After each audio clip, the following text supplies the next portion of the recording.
Hello friends, flavour स्ट्रेचरमध्ये आपलं सर्वांचं अगदी मनापासून स्वागत. आज आपण अळूच्या मुळापासून काप तयार कसे करायचे ते पाहणार आहोत.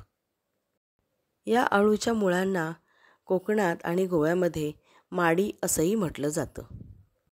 याची भाजीसुद्धा केली जाते, पण आज आपण याचे काप कसे तळायचे ते बघणार आहोत. याचे पहिल्यांदा एक्स्ट्रा वाढलेला भाग जो होता तो काढून टाकलेला आहे. तो जर रुजत घातला तर त्यापासून अळू तयार होतो. यानंतर आपल्याला हवा आहे तेवढा भाग याचा आपल्या सुरीने कापून घ्यायचा आहे.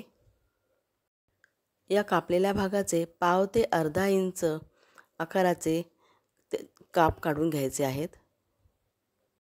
हे काप काढून घेतल्यानंतर त्याच्या साली काढून टाकायच्या आहेत. हे जास्त सोपं पडतं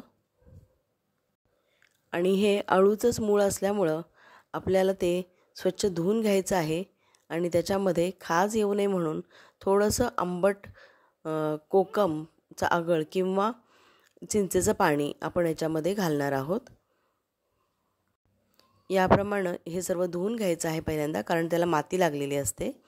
आणि त्यानंतर मग सांगितल्याप्रमाणे त्यामध्ये कोकमचा आगळ किंवा चिंचेचा कोळ थोडासा घालून एक 15-20 मिनटं ते ठेवून द्यायचं आहे.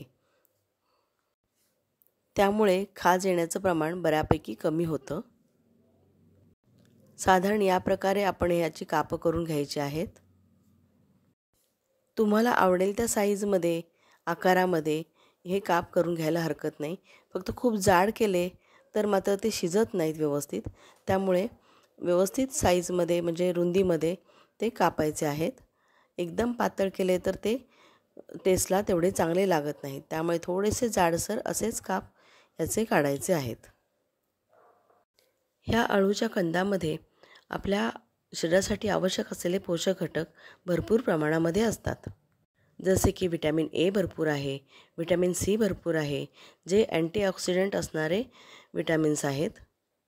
याच्यामुळे आपल्या शरीरात असणारे फ्री रॅडिकल्स कमी होतात, जे अनेक विकारांचे मूळ आहेत. आता हे काप पुन्हा एकदा व्यवस्थित स्वच्छ धुवून घेतलेले आहेत आणि याच्यामध्ये एक छोटा अर्धा चमचा हळद घातलेली आहे, एक मोठा चमचा लाल तिखट घेतला आहे म्हणजे मिरची पावडर, आणि मीठ घेतलेलं आहे. हे सर्व प्रमाण तुम्ही तुमच्या इच्छेनुसार कमी जास्ती करू शकता. यामध्ये एक छोटा चमचा आगळ घातलेला आहे, किंवा आगळ नसेल तर चिंचेचं कोळ घालायला हरकत नाही. आणि हे मिश्रण व्यवस्थित या सर्व कापांना लावून घ्यायचं आहे आणि लावल्यानंतर थोडा वेळ तसंच ठेवून द्यायचं आहे, जेणेकरून ह्या कापामध्ये ते व्यवस्थित ॲब्सॉर्ब पण होईल आणि संपूर्ण कापांना व्यवस्थित लागेल. केळी, भेंडी, बटाटा, मासे याच पद्धतीनं भाजले जातात, म्हणजेच शॅलो फ्राय केले जातात. आता याला वरून लावण्यासाठी म्हणजे घोळवून घेण्यासाठी आपण इथे तांदळाची पावडर किंवा रवा घेतलेला आहे. हा तांदळाचा रवा तांदूळ फक्त मिक्सरला लावल्याने तयार होतो. फार विशेष काही कष्ट घेण्याची गरज पडत नाही. आता एक एक करून सर्व काप आपल्याला या रव्यामध्ये घोळवून घ्यायचे आहेत आणि तव्यावरती तेल टाकून व्यवस्थित खरपूस भाजून घ्यायचे आहेत. या अळूच्या कंदामध्ये प्रोटीन्ससुद्धा भरपूर असतात आणि फायबर देखील भरपूर आहे. त्यामुळेच हे खाल्ल्यानंतर भूक लगेच लागत नाही. त्यामुळे जास्त खाण्याचं आपल्याला मोह होत नाही. आता हे काप गरम तेलामध्ये आपण त्यामध्ये अरेंज केलेले आहे तव्यावरती.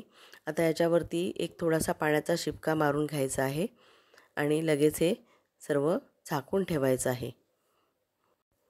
मंद गॅसवरती सावकाशपणे हे शिजू द्यायचे आहेत.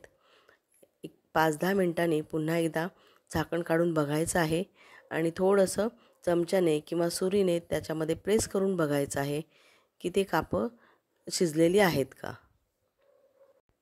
व्यवस्थित चेक केल्यानंतर जर काप शिजलेलं दिसलं तर आपण ते परतून दुसऱ्या बाजूने भाजून घ्यायचं आहे.